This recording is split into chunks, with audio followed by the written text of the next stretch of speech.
கண்டிராவே. பட்டுசாமி ஊர் பல்லதிலே நிறுத்தம். கந்தசாமி என்ன நடந்தது சொல்லும். சங்கர் தம்பி சங்கர் எஸ்டேட்ல ஏதோ பெண்கள் கூட விளையாடிட்டானா? பட்டுசாமி சங்கர் குணத்தை பத்தி சொன்னேன்.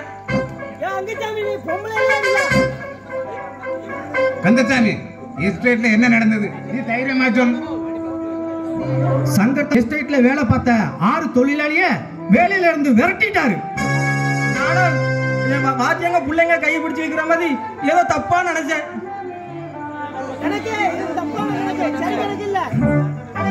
யோ பட்டுசாமி இந்த உலகமே தெரிஞ்சினாலும் நீர் திருந்த போவதில்லை. கந்தசாமி ஏன் வேலையிலிருந்து நிறுத்தினான்? அப்படி கேளுங்க முதலாளி. சும்மா இருமியா முதலாளி, நம்ம எஸ்டேட்ல வேலை பார்த்த மாணிக்கம் திடீர்னு இறந்துட்டாரு.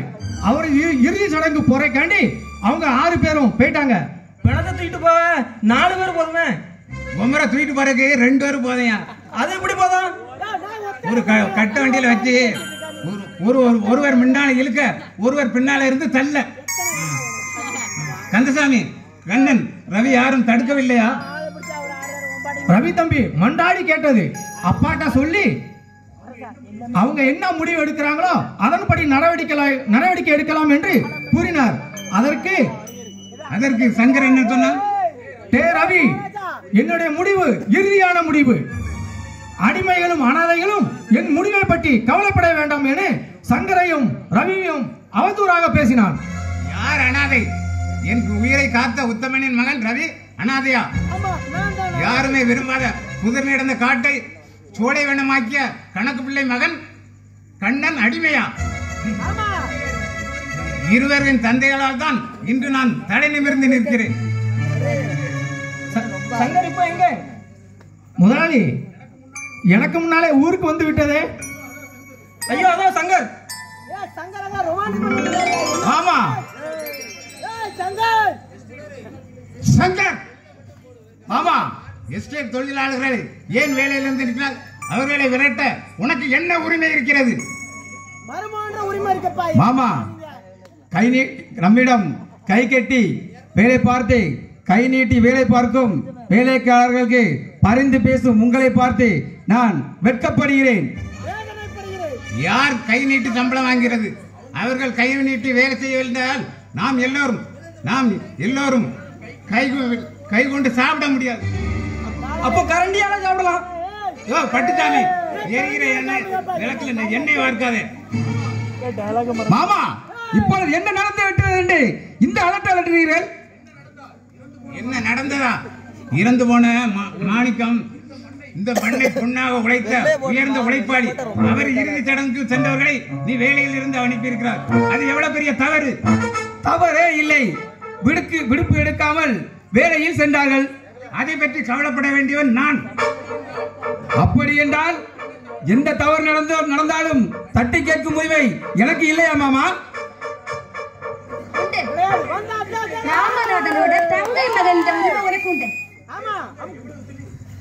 சங்கர் எவ்வளவு திமிர இருந்தா ரவியை பார்த்து அனாதை என்றும் கண்ணனை பார்த்து அடிமை என்று சொல்லியிருப்பார். அது எவ்வளவு பெரிய தவறு. கண்ணனை பார்த்து அடிமை சொன்னீங்களா? சங்கர், இனிமேல் நீ எஸ்டேட் பக்கமே போக கூடாது. கந்தசாமி, கண்ணனிடம் சொல்லி அவர்களை வேலையில் சேர்த்துக்கிட சொல். உத்தரவு முதலாளி. அப்பா, நானே எஸ்டேட் போறேன். மாமா, என்னால் வேலையை விட்டு விரட்டியவர்களை மீண்டும் வேலைக்கு சேர்த்து என்னை அவமானப்படுத்துபவர்களே, அப்படித்தானே? போடா போ. உன்னை என் தங்கை மகன் என்று சொல்வதற்கே வெட்கமாக இருக்கிறது. உன்னை நான் சும்மா விட மாட்டேன். உன் ஆஸ்தியை அழிப்பேன்.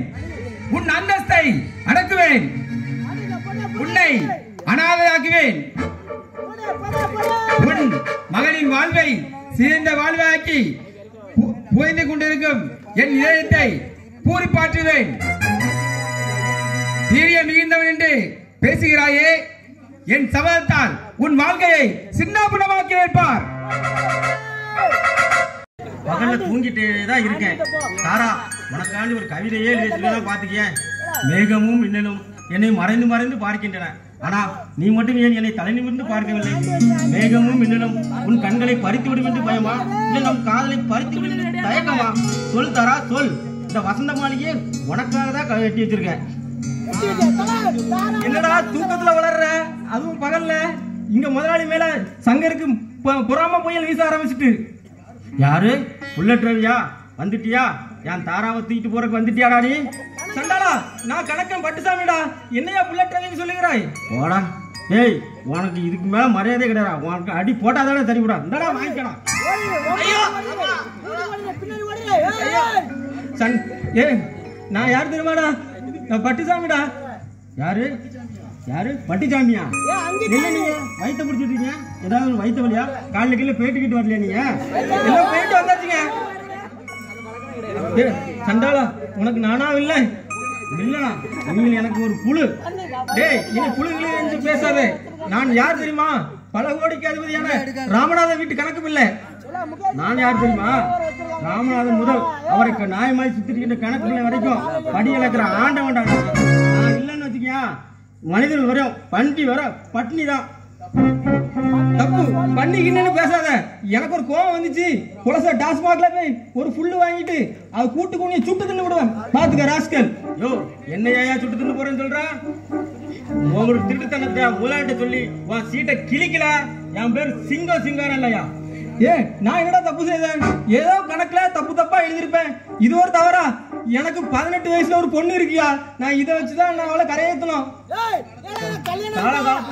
என்ன மாதிரி ஒருத்தன் கையை பிடிச்சு கொடுத்துனா ஒரு வேலை முடிஞ்சுக்கலையா? யார மாதிரி? என்ன மாதிரி? ஏய், நான் கணக்கண்டா.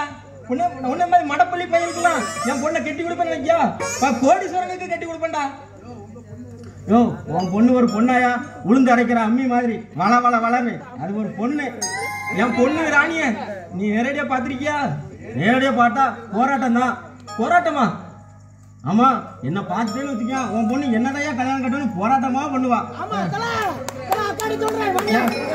10 லட்சத்தோடு வந்த பள்ளியில தான் கூட கட்டி கொடுப்பேன். ஆனா உனக்கு கட்டி கொடுக்க மாட்டேன். எனக்கு கோவம் வந்துச்சு. அவ கழுத்தை நெரிச்சு மணப்பாடு கடல்ல கொண்டு தள்ளிடுறேன். நீ மணப்பாடு கடல்ல தரலாம் சரி, இல்ல நம்ம ஒரு ஆத்துல தரலாம் சரி, நீனா போய் அவளை அப்படியே அழைக்கா தூக்கிட்டு வந்துருவையா? டேய் சிங்கு, எனக்கு ஒரு உதவி பண்ணணும். என்னையா உதவி? நான் முதலாளி வீட்டு விஷயமா மதுரை வரைக்கும் போறேன். உண்மையிலேயே விஷயம், மதுரை விஷயம், முதலாளி விஷயம் வரைக்கும் தான் போறீங்களா? சத்தியமா? இல்ல, இந்த ஊர்ல ரொம்ப வரைக்கும் கல்யாணம் முடியாம இருக்கு. ஏதாவது ஒரு பசங்க பொண்ணு மதுரையில கிடைச்சி அவங்களுக்கு கல்யாணம் வர்ற ஸ்டேஜ்ல உன் 5ஆம் கூட வேலையை அங்க காட்டி அவங்க கல்யாணத்தையும் நிறுத்தி. ஆனா ஒண்ணுயா, நீ இப்படியே பண்ணிக்கிட்டு இருந்தா உன் பொண்ணுக்கு 60 வயசு மாப்பிள்ளதாயா கிடைப்பான். 10 லட்சத்தோட பள்ளி இல்லாத வந்தா கூட நான் அவளுக்கு கட்டி கொடுப்பேன். உங்க குட்டிக்கு என் செருப்பால அடிக்கலையா? ஏன் செருப்பால அடிச்சா ஏன் தகுதி குறைஞ்சிடும்? ஏன் செருப்பாலே நான் அடிச்சு விடணும்? என்ன உதவி கட்டிறியா? சொல்லி தொலையா? என் துணி எல்லாம் குலச மூக்கெண்ண கடலை வெளுக்க போட்டுருக்கேன் பத்துக்க. அதையெல்லாம் வாங்கி வீட்டுல என் பொண்ணு ராணி இருப்பா, அவகிட்ட கொண்டு கொடுத்துரு. சரியா? உங்க மகா கிட்டையா?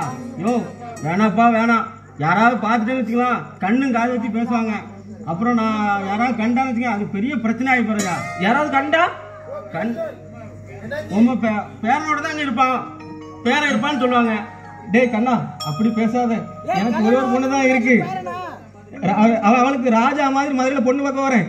யாராவது கேட்டா சித்தின்னு சொல்லிரு. வரட்டுமா? ஏய் பட்டு, நீ பொண்ணுக்கு மதுரையில போய் பொண்ணு பார்க்க போறா, மாப்பிள்ளை பார்க்க போறா. ஆனா இந்த மூட்டை மாதிரி உன்னை கட்டி அந்த பொண்ணை தூக்கிட்டு போல பாரியா?